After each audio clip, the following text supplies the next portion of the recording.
Nous allons donc écouter la parole et l'enseignement. Nous sommes à l'enseignement numéro 23 pour aujourd'hui, concernant le sujet qui parle de celui qui ose dire qu'il est Dieu. Il a remplacé le bouc, le bélier et le taureau, qui étaient destinés pour l'expiation des péchés des enfants d'Israël, selon Lévitique 16. Dans Lévitique 16, nous voyons donc les béliers, les boucs et les taureaux pour l'expiation des péchés des enfants d'Israël, une fois chaque année. Et c'est ce schéma que nous allons vous enseigner en ce moment. En fait, j'ai déjà donné cet enseignement, mais je le rappelle aujourd'hui. Cette situation contredit directement la parole du Père Yahva, le Dieu d'Abraham, selon Deutéronome 4.2.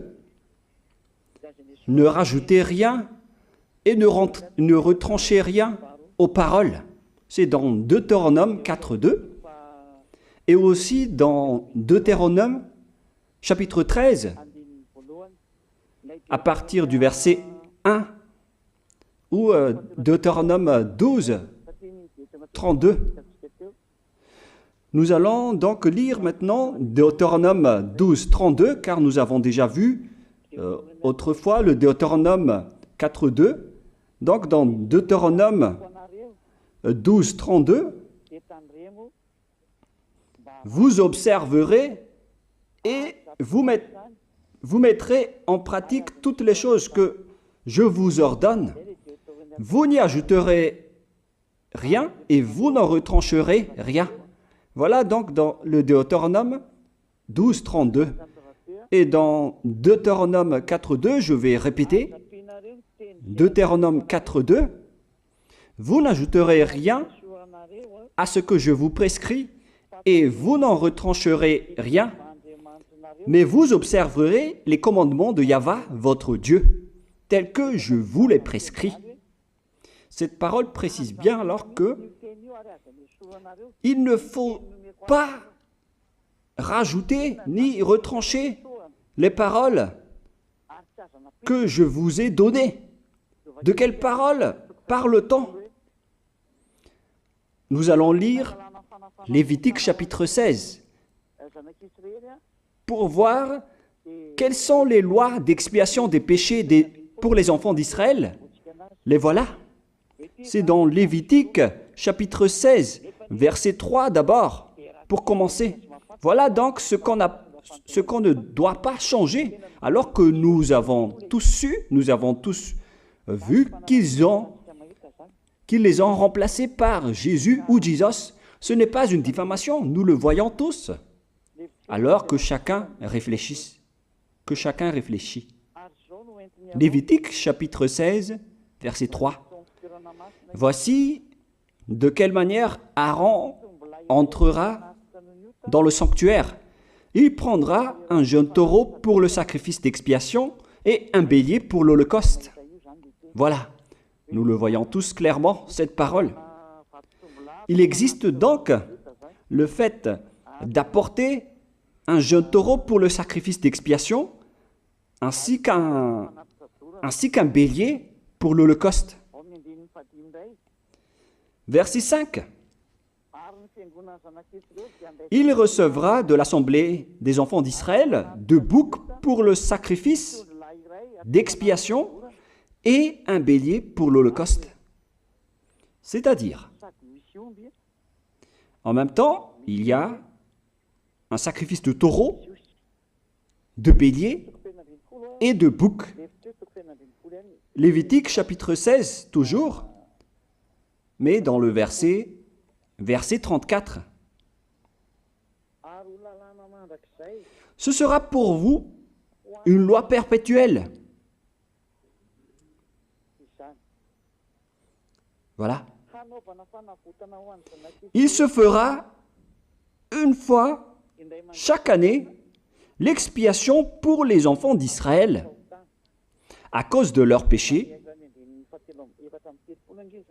Nous sommes déjà au verset 34 pour information. Verset 34.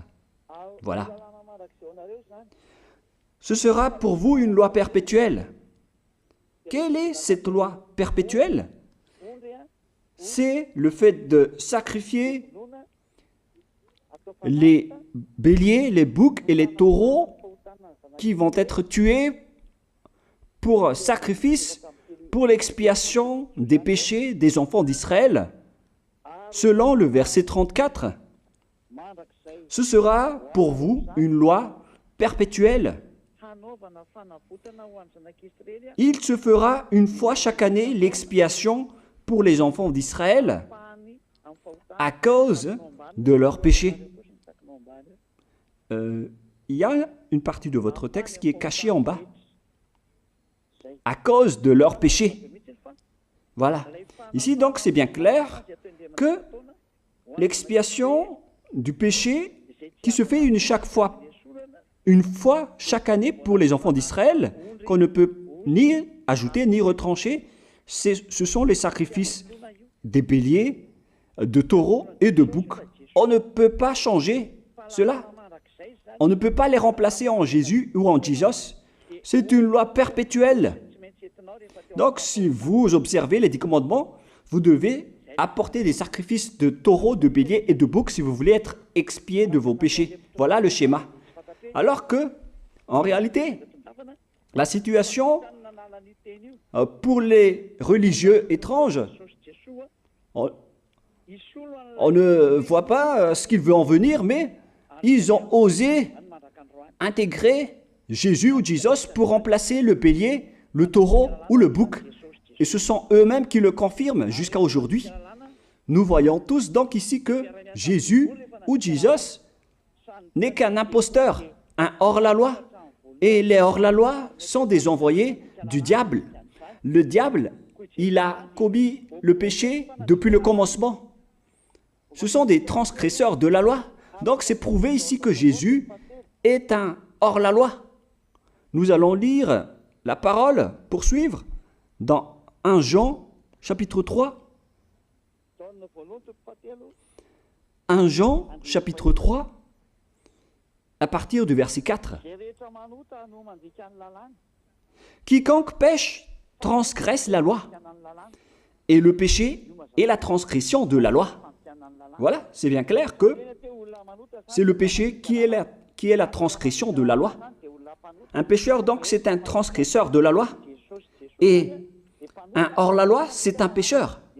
C'est clair alors que Jésus ou Jesus, c'est un hors-la-loi, c'est un transgresseur de la loi. Nous avons tous vu ensemble qu'il a pris la place du bélier et il a siégé, il s'est installé dans ce système. C'est pourquoi toutes les églises observent les 10 commandements et ils servent Jésus ou Jesus. Voici l'enseignement. Alors, regardez bien à travers ce texte et cette écriture que je vous donne en ce moment.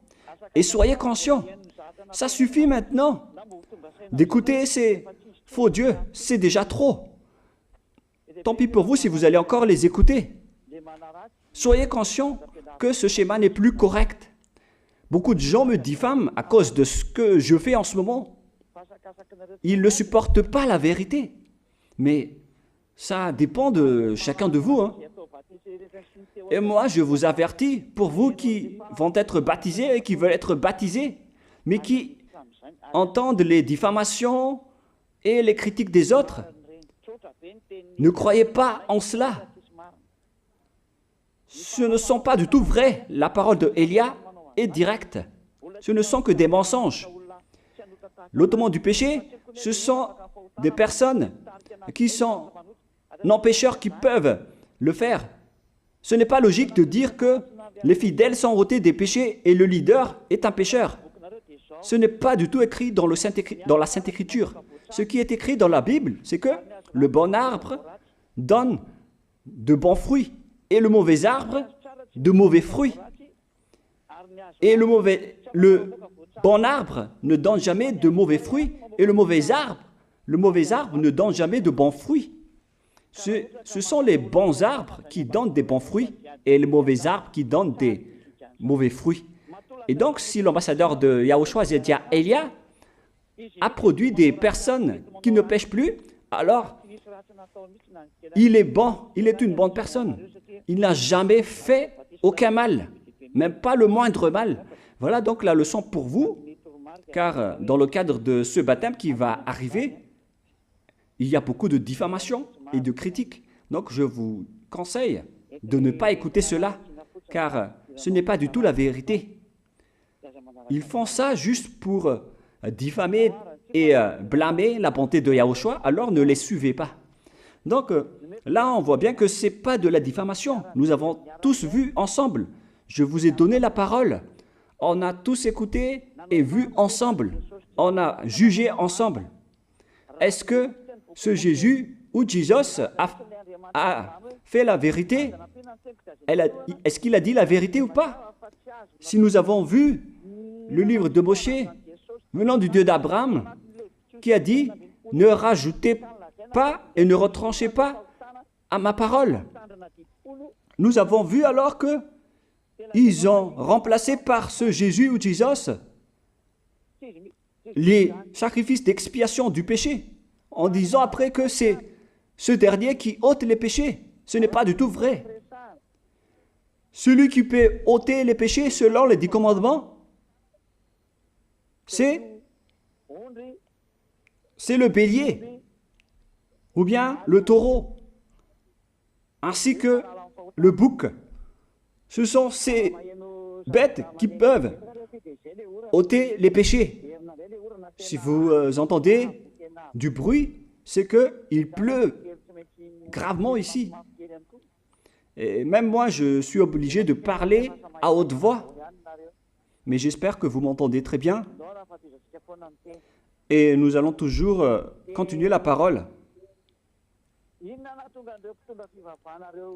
Quelle est alors la raison pour laquelle les religieux sont entrés dans ce mauvais schéma? Car c'est vraiment un schéma qui transgresse la loi. Car ils ont contré bêtement le livre du Lévitique chapitre 16. Ils l'ont contré bêtement, directement. Et après, ils ont remplacé par leur faux Dieu. Un faux Dieu car c'est directement un hors-la-loi. Il a contredit le Dieu d'Abraham. Nous voyons la preuve ici qu'il a contredit vraiment le Dieu d'Abraham, qu'on appelle par le nom de Yahva et Yahushua son fils.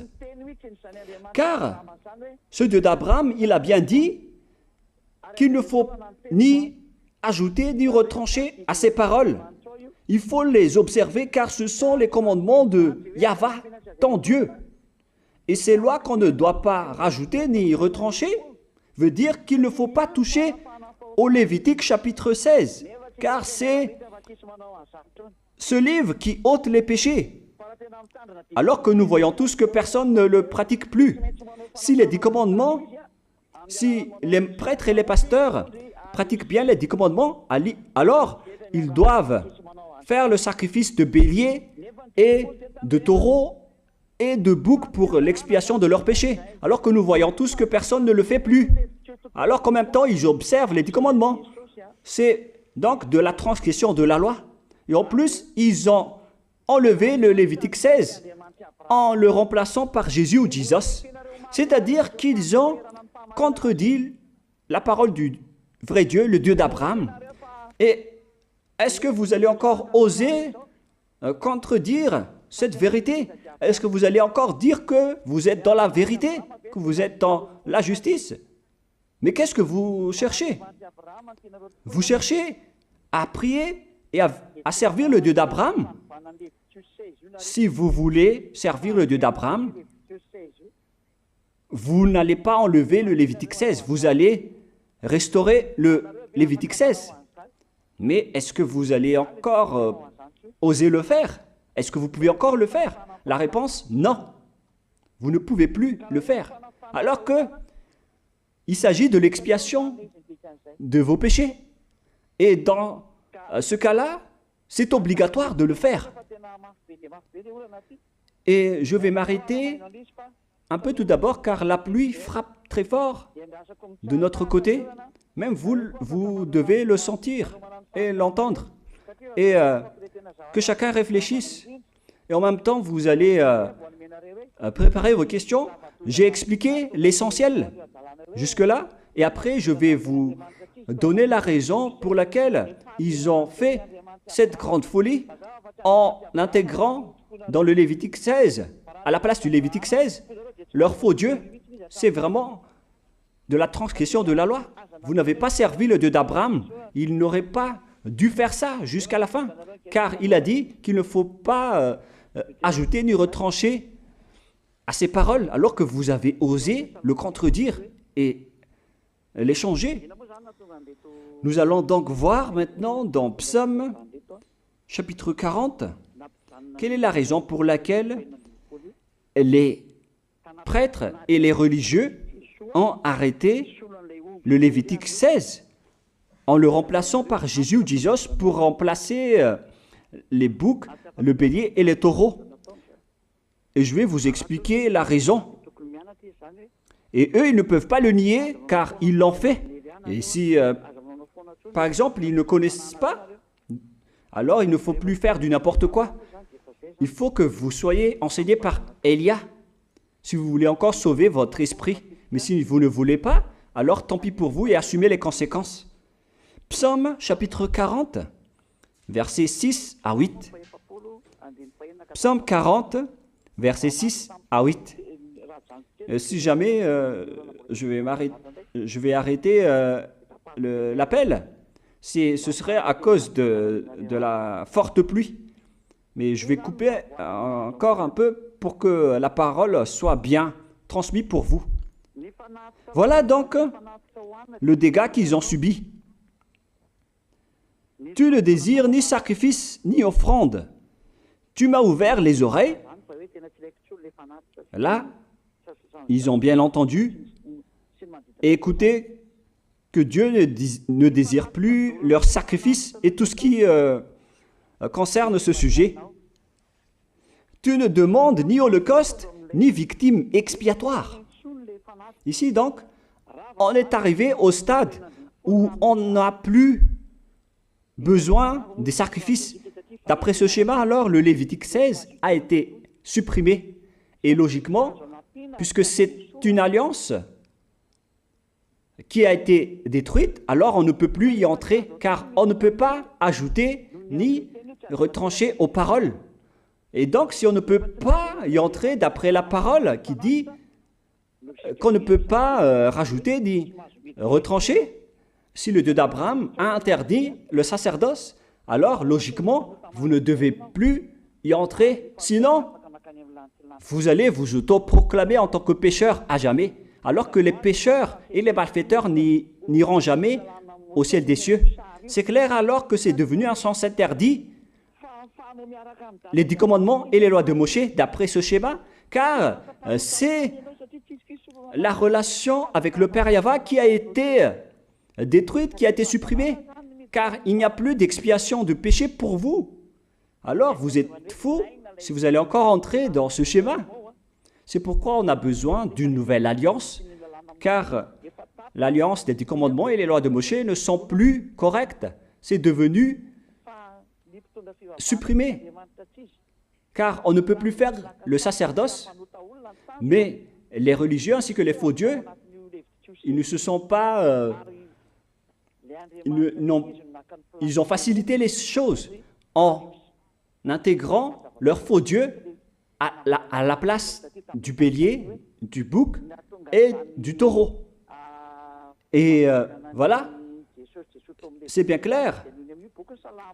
Et d'après eux-mêmes, ils ont dit que l'intégration de Jésus ou de Jesus, c'est d'après ce livre des psaumes. Vous voyez que ici, Je n'ai pas dit du n'importe quoi, c'est la vérité que j'ai dit. Je n'ai pas incriminé qui que ce soit. C'est vraiment la réalité et la vérité. Alors, ici, on prouve bien que ça a été supprimé, ce n'est plus autorisé. Et c'est encore confirmé dans Ésaïe 66.3 que celui qui fait des sacrifices, c'est comme celui qui fait de l'idolâtrie. Il faut afficher les techniciens. Celui qui immole un bœuf est comme celui qui tuerait un homme. Celui qui sacrifie un agneau est comme celui qui romperait la nuque à un chien. C'est vraiment toute une histoire si vous allez faire cela. Celui qui présente une offrande est comme celui qui répandrait le sang d'un porc. Alors qu'à l'époque des 10 commandements, c'était carrément interdit. Celui qui brûle de l'encens est comme celui qui adorait des idoles. Ici donc, toutes les sortes de sacrifices ont été bloqués. C'est devenu interdit. C'est pourquoi le faux Dieu est entré dans Lévitique chapitre 16. Alors qu'ils n'ont pas du tout vu de leurs yeux qu'on ne peut pas ajouter ni retrancher aux paroles. Ils n'ont jamais vu et connu ces paroles. Il a fallu attendre l'arrivée de Élia pour vous montrer toute la vérité, pour vous montrer toutes les vraies paroles. Alors, il faut suivre Élia. Suivez Élia. Et c'est ce terme qui dit de suivre Élia que les gens ne supportent pas du tout. Mais qu'est-ce que je vais dire d'autre? Je vais vous dire de suivre qui? Alors que vous êtes tous pécheurs. Est-ce que vous allez suivre les pécheurs pour aller en enfer? Vaut mieux suivre Élia, car ceux qui l'ont suivi ne pêchent plus. C'est quoi le problème? Si c'est de la jalousie, alors vous n'êtes pas du tout sage. Mais si vous êtes sage, vous devrez être content en m'écoutant. Si vous cherchez ce Dieu d'Abraham, vous devez être très content en dansant à la maison en disant « Merci Élia, voilà ce que j'attendais ». Au lieu de dire des colères et de la haine, moi je vous donne de la parole de l'amour pour vous sauver. Alors sachez bien écouter. Et après, ils l'ont continué dans 40, verset 7 maintenant. Alors je dis, voici je viens avec le rouleau du livre écrit pour moi. Verset 8, je veux faire ta volonté, mon Dieu, et ta loi est au fond de mon cœur. Et eux, ils ont pris cette parole en disant que nous avons vu ce terme de rouleau du livre. Et directement, ils ont dit que on doit intégrer dans les 10 commandements le Fils du Très-Haut qui s'appelle Yahushua. Ils l'ont intégré dans les 10 commandements. Pour vous qui sont dans le mauvais sens, vous l'appelez Jésus. Vous avez intégré dans les 10 commandements votre Jésus, mais Yahushua n'entrera jamais là-dedans car c'est vraiment interdit, c'est un tabou. Le sens du rouleau du livre que Yahushua a parlé ici, c'est qu'on parle de son histoire dans le Sefer Torah juif. C'est-à-dire que le Sefer Torah juif a parlé de lui. Nous allons lire la parole à ce sujet. En parlant du rouleau du livre, ce n'est pas qu'il est entré dans le Lévitique 16. Non, c'est un tabou, c'est interdit. Mais il a parlé de son histoire. En parlant du rouleau du livre, nous allons lire la parole concernée à ce sujet. Selon Luc, chapitre 24,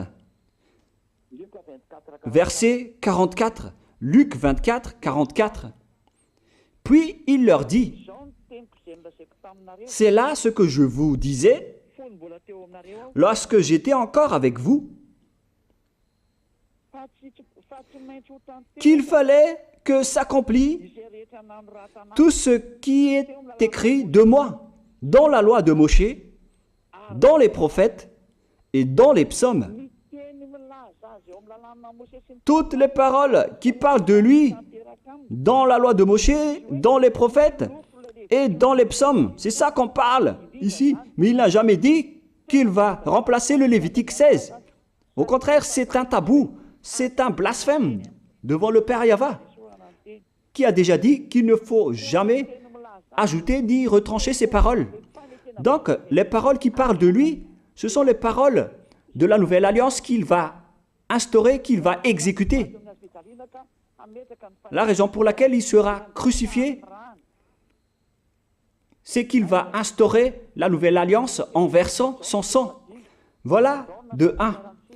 Maintenant, nous allons lire le livre de Jean 5,46. Jean 5,46.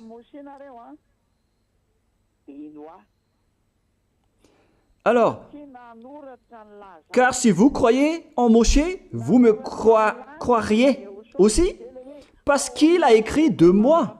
Il a écrit à propos de Yahushua.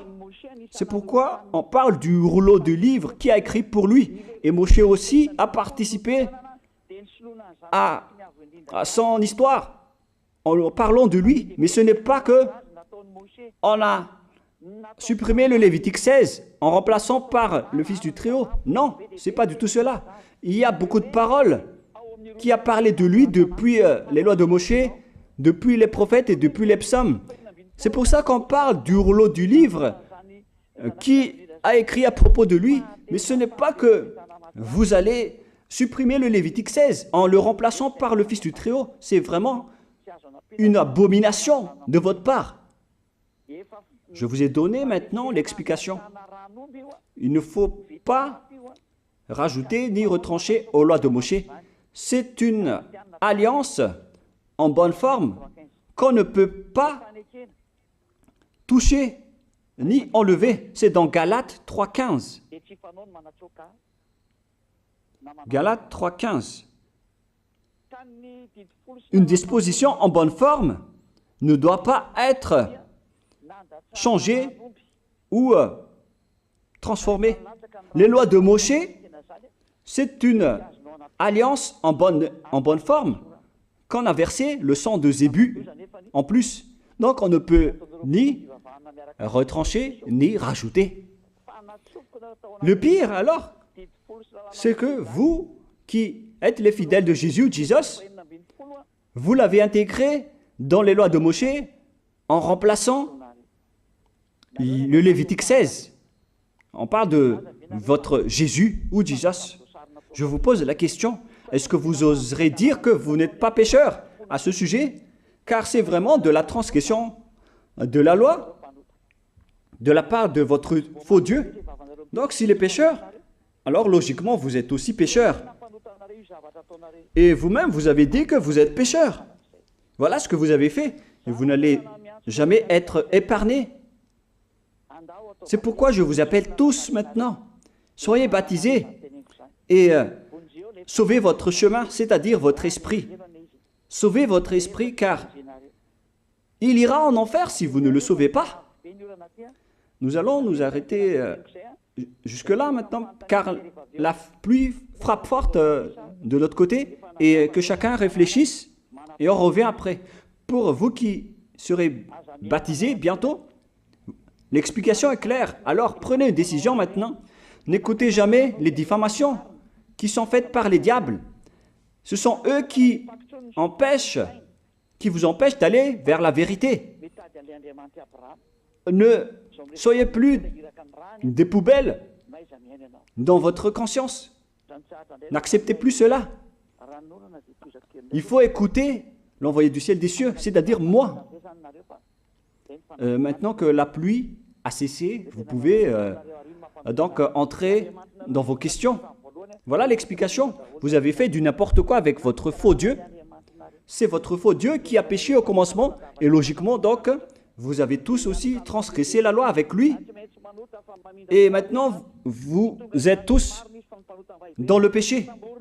Et vous vous abritez dans la parole qui dit Dieu n'est pas venu pour appeler les justes, mais les pécheurs, pour se repentir. Le problème, c'est que c'est votre Dieu qui est vraiment un pécheur. Voilà le schéma qui prouve qu'il est pécheur. Vous pouvez entrer dans le téléphone maintenant. Sachez que c'est de l'amour que Elia vous offre en ce moment pour sauver votre esprit, pour vous dire de sauver votre esprit. Ne le jetez pas en enfer. Sauvez-le. C'est votre esprit qui appelle au secours et qui est en détresse à l'intérieur de vous. Il risque d'aller en enfer à cause de ce que vous faites, des mauvaises pratiques que vous faites. À vous de réfléchir. Je vous ai donné la vérité. Alors à vous de prendre la décision. Je me tourne particulièrement pour ceux qui vont être baptisés et pour ceux qui hésitent. Ma parole est claire, mon enseignement est clair. Moi, je précise toujours ma parole. N'écoutez pas les diffamateurs. Les diffamateurs viennent des diables. On vous a donné de bonnes choses. Et les diffamateurs ne donnent jamais de bonnes choses. Ce ne sont que des mensonges et de la tromperie.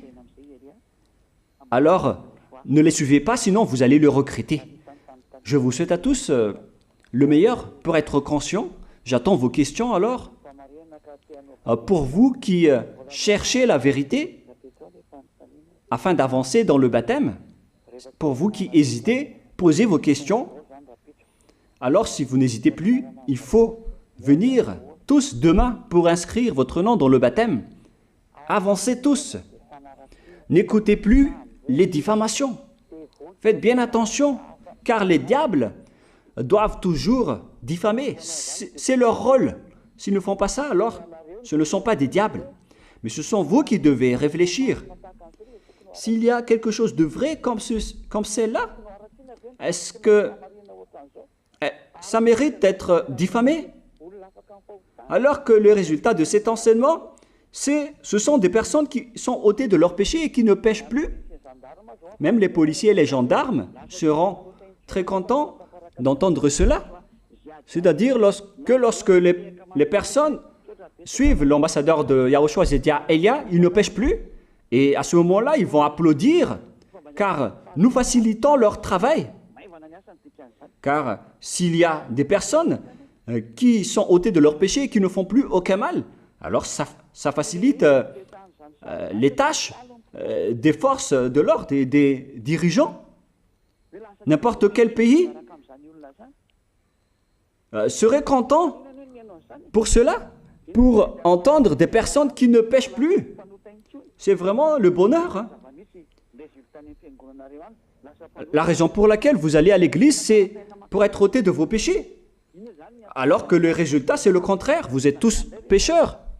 Alors à quoi bon d'aller là-bas si vous allez encore récolter encore plus de péchés après? Ça ne veut rien dire. Hein? Alors que c'est ça ce que les gens préfèrent. Des enseignements qui sont en accord avec leur volonté. Mais les personnes qui cherchent vraiment le Dieu d'Abraham, après avoir écouté cet enseignement, ils vont courir. Surtout s'ils vont écouter cette parole qui dit qu'il a ramené le cœur du père à ses enfants et le cœur de ses enfants à son père. Ça veut dire qu'après cet ôtement du péché, ça va être l'anéantissement. Mais vous, si vous ne croyez pas, moi je peux rien dire pour vous, mais je vais juste vous dire que c'est le résultat qui compte. Voilà la réalité.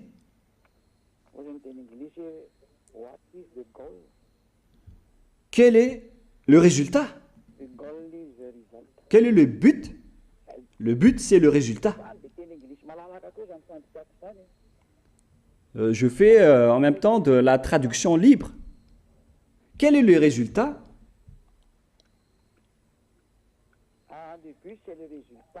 Le but, c'est le résultat. Non, c'est le résultat qui compte. Voilà ce qu'on a besoin. On en a besoin. Quel est le but? Le but, c'est le résultat. Et quel est le résultat? ne pêche plus. Voilà, pour la version française. En anglais, ça veut dire no sinner. No longer sin. Ne plus pécher. Tout cela, donc, prouve la bonté de Yahushua. Et maintenant, vous pouvez poser vos questions. Donc, si vous n'avez pas de questions, alors moi, je vous encourage toujours pour venir demain, pour inscrire votre nom dans le baptême, car le diable ne va pas vous épargner. Ils peuvent vous tuer en cours de route. Maintenant, ils sortent toutes sortes de diffamations ailleurs, qui ne sont pas du tout logiques et qui ne sont pas du tout vraies. Mais s'ils ne font pas ça, alors eux-mêmes, on ne peut pas les classer comme des diables. Ce sont les diables qui font cela. Mais moi, je vous donne les preuves pour vous qui veulent être sauvés. Deux preuves distinctes, deux preuves tangibles et concrètes que vous pouvez tenir par la main. Voilà le résultat des personnes qui ne pêchent plus lorsqu'ils ont suivi Yahushua, lorsqu'ils ont suivi Élia qui a été envoyé par Yahushua, qui a été envoyé par le Dieu d'Abraham. Une preuve, une autre preuve tangible que vous avez vue, écoutée par vos oreilles, tous ces versets que je vous ai donnés, qui ont détruit ces faux dieux qui vous ont tués. Voilà le rôle de Élia, c'est de les anéantir jusqu'au dernier. Ce n'est pas que je vais provoquer la guerre aux humains, hein, mais je vais détruire ceux qui vous ont tués pour que vous soyez tous sauvés. Il s'agit d'un salut, le fait de sauver les gens pour qu'ils ne soient pas perdus en enfer et dans le lac de feu et de soufre, car les pécheurs iront en enfer. Vous n'allez jamais être épargnés, quoi que vous disiez. Les pécheurs seront perdus en enfer. Il n'y a aucune solution. Donc moi je vous dis, la solution, c'est de vous rapprocher de Élia. Rapprochez-vous de Ziadia Élia, celui qui a été envoyé par le Dieu d'Abraham, Yahva, qui a aussi envoyé son fils pour être crucifié, d'après la demande de son fils, Yahushua. Et le but, c'est de sauver ceux qui se rapprochent de Yahushua pour les envoyer au ciel des cieux, car ils ne pêchent plus, car la loi dit que vous devez être parfait, selon Matthieu 5, 48. Ce sont les personnes parfaites qui pourront entrer au ciel des cieux. Soyez parfaits, comme la perfection de votre Père qui est au ciel des cieux. Donc vous devez être parfait. Et lorsque vous êtes avec Élia, vous devenez parfait, bien évidemment. Et clairement. C'est pourquoi je vous appelle. J'appelle tous les chefs religieux, qui que ce soit, quiconque. Venez en Yahushua. Venons tous en Yahushua. J'appelle tous les types d'humains qui cherchent le salut. Allons-y. Suivez Élia. Suivez Ziadia Élia. Alors venez tous demain. Pour ceux qui veulent sauver leur esprit. Si vous ne pouvez pas venir demain, alors venez dimanche. Le dernier jour d'inscription dans le baptême est très proche et en même temps le diable peut vous tuer. Alors ne vous arrêtez plus, avancez, prenez une décision. Nous avons maintenant reçu la première question. Bonjour, d'après ce qu'on nous a enseigné, on ne peut pas condamner une personne avant de connaître d'abord son crime. Ma question c'est que, qui va se lever alors pour condamner les personnes qui sont mortes auparavant, car ils n'ont pas connu le nom du vrai Dieu, et pourquoi ils iront en enfer? Mais vous aussi, vous savez que Dieu a jeté tout le monde en enfer à l'époque de Noé, car ils n'ont pas voulu écouter la vérité, ils ont marché dans le mauvais côté, alors qu'ils n'ont pas, eux aussi, ils n'ont pas connu ce Dieu. Et c'était aussi le même cas à l'époque de Sodome et de Gomorrhe. Ils n'ont rien connu, alors qu'ils ont été brûlés. Et si vous allez dire que si on ne connaît pas le crime de la personne, on ne peut pas la condamner. Moi, je vous dis, ce qui compte pour ce Dieu, c'est qu'il a créé de bonnes personnes. Mais si les personnes font du mal, alors il les tue et il en crée d'autres de nouveaux. Voilà ce qu'il va faire. Mais d'après votre parole, vous êtes en train d'incriminer, de condamner ce vrai Dieu. Et ce n'est pas du tout correct de votre part. Vaut mieux demander la miséricorde et le salut venant de ce Dieu. Mais pourquoi vous l'incriminez bêtement? Voilà donc la réponse pour vous. On ne peut rien faire avec ce Dieu. Il fait ce qu'il veut. Vous, en tant qu'humain, vous devez suivre ses paroles et ce qu'il dit. Et ça suffit pour vous. S'il a anéanti des millions de personnes durant le déluge, ils les ont tous tués. Hein. Donc, lorsqu'il tue, c'est-à-dire qu'il ne veut rien savoir. Mais si vous voulez être sauvé, faites comme à l'époque de Noé. Il est entré dans l'arche. Alors, à vous aussi d'entrer dans l'arche pour suivre Élia, pour aller vers Yahushua. Voilà. Même chose, comme à l'époque de Sodome et de Gomorre, il n'y avait plus de solution. Alors, sauf avec Lot et sa famille, sa 4 familles, les 4 personnes de sa famille. Alors, ne posez pas de questions, sinon vous allez être frappé par le danger. La sagesse, c'est de fuir et de fuir le danger. Donc voilà pour le schéma. C'est encore une suite, je ne sais pas. Est-ce que vous pouvez, ceux qui ont été détruites, par exemple, les personnes qui ont été, qui sont devenues pauvres et qui n'ont plus rien, parce que Dieu donne de la richesse à ses fidèles. Moi, je suis étonné de votre question. La bénédiction de Dieu ainsi que les richesses sont données par Dieu d'après ses préférences. C'est dans l'Ancien Testament. Mais lorsque le Fils du Très-Haut est arrivé, il a dit « Malheur pour les riches ». Et l'argent, c'est la source du mal. Et celui qui cherche tout le temps de l'argent va connaître la grande tristesse. Et même dans le livre des apôtres, ils ont vraiment critiqué, blâmé les riches.